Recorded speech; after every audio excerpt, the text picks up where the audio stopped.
They mocked me as just the nursing assistant, dismissed my concerns with a wave of their hands like I was interrupting something important with my insignificant observations.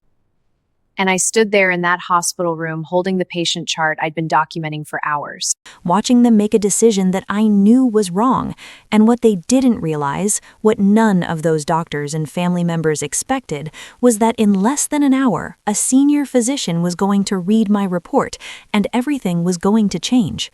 I'm 38 years old, been working as a certified nursing assistant at Massachusetts General Hospital in Boston for 14 years now, and I have dark brown hair that I keep tied back in a tight bun because loose hair is a safety hazard, and I don't have time to worry about how I look. I wear minimal makeup, just enough to look awake during the 12-hour shifts that leave me exhausted, and my eyes are tired but focused, the kind of tired that comes from years of caring for people who can't care for themselves, and I wear light blue hospital scrubs that have been washed so many times they're faded, with an ID badge that's scratched and worn from being swiped through countless doors, and I carry myself with professional reserve, emotionally contained, because in this job, if you let every tragedy break you, you won't survive. That afternoon, I was assigned to Mr. Richard Brennan, a 72-year-old man who'd been admitted 2 days earlier with pneumonia, and I'd been monitoring him closely because something about his condition didn't feel right. His vitals were stable on paper, his fever was down, his oxygen levels were acceptable, but I'd noticed small things that the numbers didn't capture, the way he kept touching his left side, the way his breathing changed when he shifted position, the slight grimace on his face that he tried to hide when anyone asked if he was in pain, and I'd been documenting everything meticulously in my nursing notes, every observation, every change, because I've learned that the details matter, even when doctors don't think they do.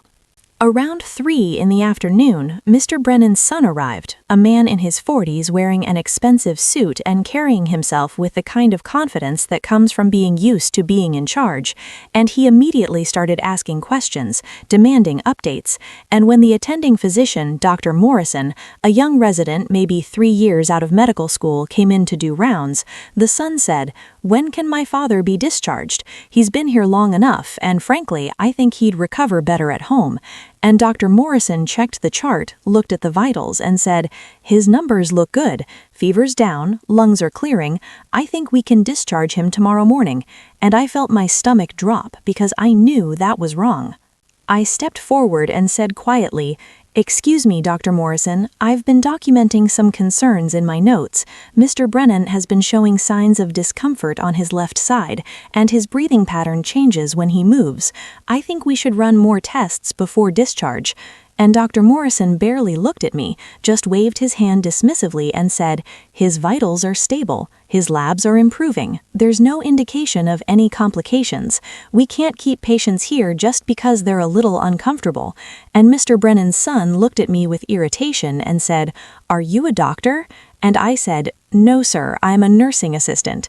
And he scoffed and said, "Then maybe you should let the actual medical professionals make the decisions." I felt my face flush with humiliation, but I tried again, keeping my voice calm and professional. "I understand, but I've been with your father for 12 hours a day for the past 2 days, and I've observed patterns that might not be visible in a quick examination. I really think we should at least do an ultrasound of his abdomen before—" And Dr. Morrison cut me off, his tone sharp now. "I've reviewed his case thoroughly. There's no medical reason to delay discharge, and with all due respect, nursing assistants don't have the training to make diagnostic recommendations. That's why we have doctors." And the son nodded and said, "Exactly. Thank you, doctor. I appreciate you not wasting our time with unnecessary tests.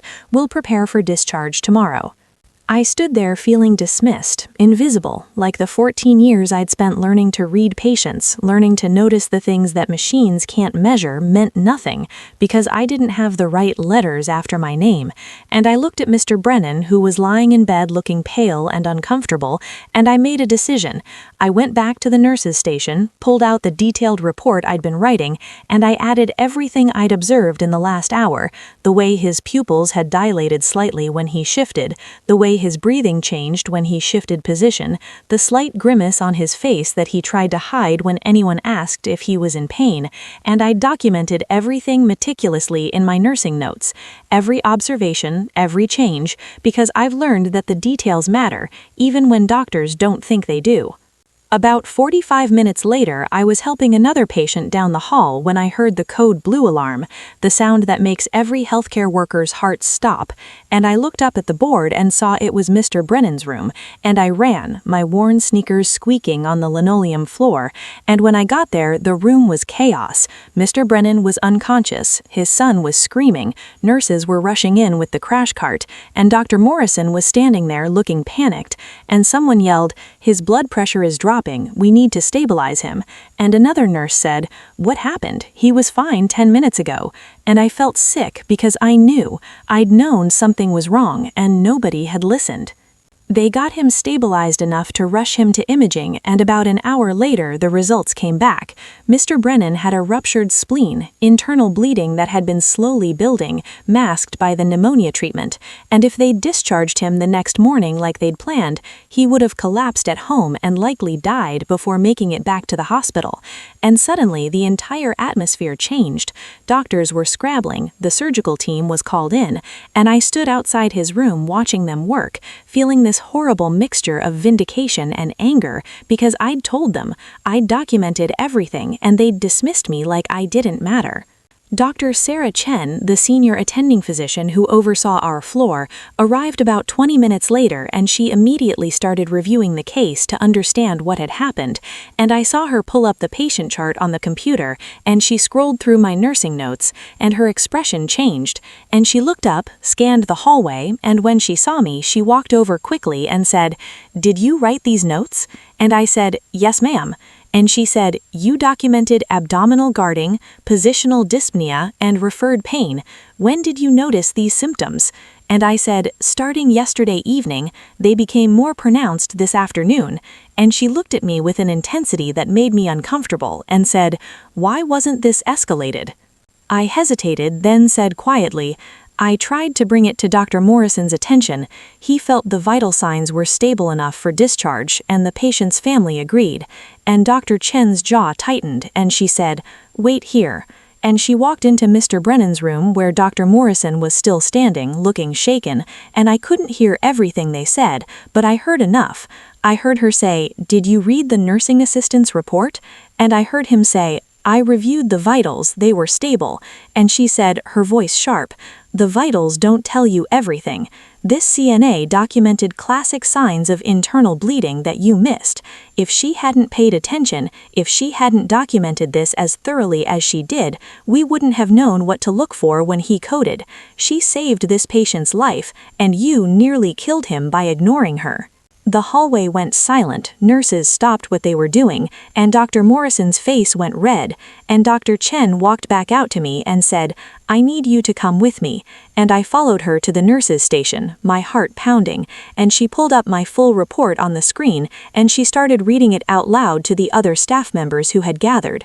Patient exhibits guarding behavior when left quadrant is palpated, winces during position changes despite stable pain medication regimen, skin pallor increasing despite improved oxygenation, recommended abdominal imaging before discharge. And she looked around at everyone and said, "This is what excellent patient care looks like. This is what happens when someone actually pays attention." She turned to me and said, "How long have you been a CNA?" And I said, 14 years. And she said, "Have you ever considered nursing school?" And I said, "Honestly, I can't afford it. I have 2 kids and I'm a single mother. This job is all I can manage right now."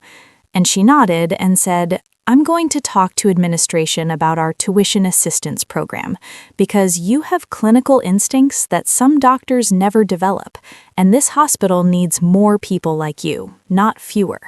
And I felt tears sting my eyes, because in 14 years, nobody had ever acknowledged my skills that way. Nobody had ever suggested I was capable of more. Mr. Brennan survived the emergency surgery, and 2 days later, when he was stable enough to have visitors, his son came to find me, and I thought he was going to complain, thought he was going to blame me for something. But instead, he said, his voice thick with emotion, "Dr. Chen told me what you did. She said you're the reason my father is alive, and I owe you an apology. I was dismissive and rude, and I'm sorry. Thank you for not giving up on him, even when we didn't listen." And I said simply, "I was just doing my job." And he shook his head and said, "No, you went beyond your job, and my family will never forget that." That night, when my shift ended and I walked out to my car in the employee parking lot, I sat there for a moment, just breathing, thinking about everything that had happened, about how close Mr. Brennan had come to being sent home to die, about how many times I'd been dismissed and ignored over the years, and about how Dr. Chen had finally seen me, had finally validated that what I do matters. And I realized something important, that titles don't determine worth, experience and observation and caring do. And being just the nursing assistant doesn't mean being less important. It means being the person who spends the most time with patients, who notices the small changes that save lives, and who keeps showing up even when nobody acknowledges the work. I still work the same 12-hour shifts, still document every detail in my reports, still advocate for my patients even when doctors don't want to listen. But now, when I speak up, people pause.